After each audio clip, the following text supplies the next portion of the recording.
All right, man. Here we go, man. CB the franchise, Knicks Fan TV. Shout out to Josh Hart for today's interview. Let's go to support the fans by the fans interview. The first question is: how is the team approaching the rust versus rest philosophy?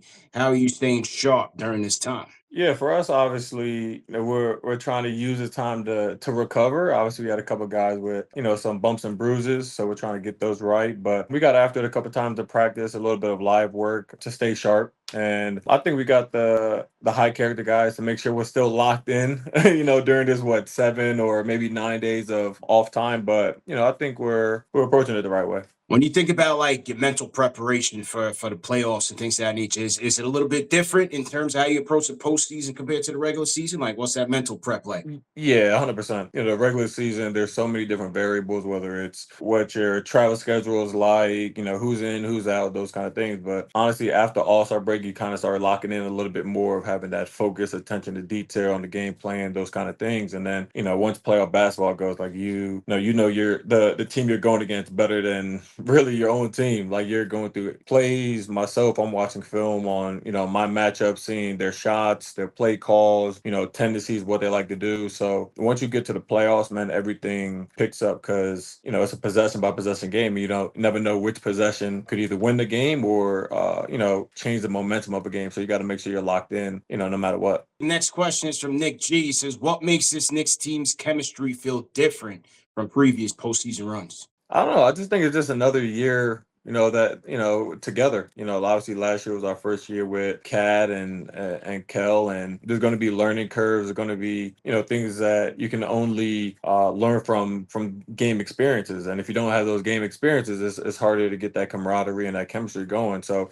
I think right now we're in a good rhythm in terms of everyone getting opportunities. Obviously, Cat's been huge in terms of kind of using him as a playmaking hub and getting JB off the ball, doing those kind of things. So I think it's just an added year of experience and time playing together. Going back, even though y'all don't do this in the postseason, but in the regular season, you guys had the hard hat and the Tims. What was the story Mhm. behind that? Like, whose idea was that? I ain't gonna lie, bro. I have no idea. They came in the first game. It was like, yeah, we got defensive player of the year, and then at first it was just that, and I think then they started doing the Tims, the hard hat, and all that. So it kind of just progressed, over the season. I think it was just kind of Mike's way of obviously having fun, but also making it, into a kind of like a competition of, who's going to be the better defensive player. So now not only are you, focused on the game plan, doing all things and competing against the other team, you're also kind of competing with each other and kind of raising your level of, defensive intensity. Next question is from Major Jordan. Says Madison Square Garden gets loud after big shots. What has that felt like for you, especially in the playoffs, man? What's it like when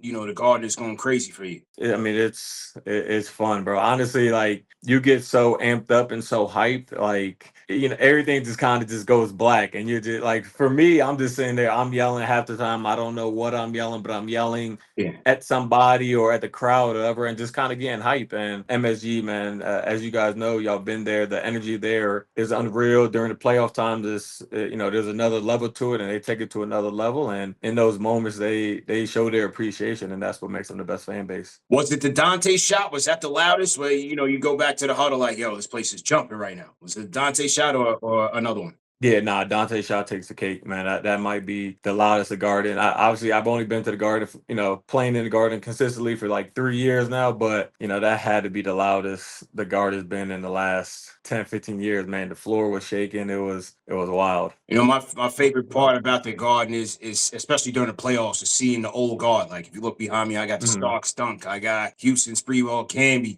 When I spoke to LJ, I spoke to Starks. They say that you remind them of the guys they used to play with. Do you, now that you've been a Knick for a number of years, do you kind of feel the history a little bit more, like kind of the legacy that those guys left? Yeah, I think so. I think something that they, the Knicks do a really good job of is bringing those guys back, bringing those legends back, and incorporating them. And that's something that I don't think you really see any franchise, really doing. So you see these guys on, I don't want to say a daily basis, but you see these guys, for every game and, getting up, yelling, jumping, doing those kind of things, showing their support. So one, you get an appreciation for them because they've been in your shoes, and you start to learn about the history more. And it's super dope.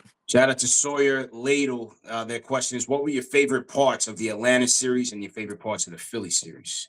My favorite parts of the Atlanta series, I would say, I'll probably say the start of I want to say start of game 4. I think we were just so locked in and focused that we knew the series was going to take a shift in our direction because of our level of focus and our, obviously, game 6 was, it was fun for like the first like 12 minutes or first quarter and a half, and then it just kind of started to be a blowout. Then you're just kind of like, all right, man, I want this clock to hurry up and hit 0. And then Philly, I would say, I don't know, man. You can pick either game 3 or game 4. Just the fans coming out and cheering. Actually, game 4. Game 4, right before the game started, we're in warm-up layup lines, and everyone starts booing. And I'm like, dog, like, why is everybody booing? I look up, and Joel Embiid's on the, like, they're showing Joel Embiid on the Jumbotron. And I'm just like, bro, that's when you knew, like, that's what I knew, like, game was over. Like, it's take over, game's over. Like, it's 13 minutes before the game, and the Knicks fans came out and showed this much love, this much support. They're booing this dude in their own arena, and it was that loud. That was probably my favorite moment. Yeah. All right. Cool. All right, man. Yes, sir. Appreciate it, bro. Appreciate y'all. Yes, sir. Go Knicks.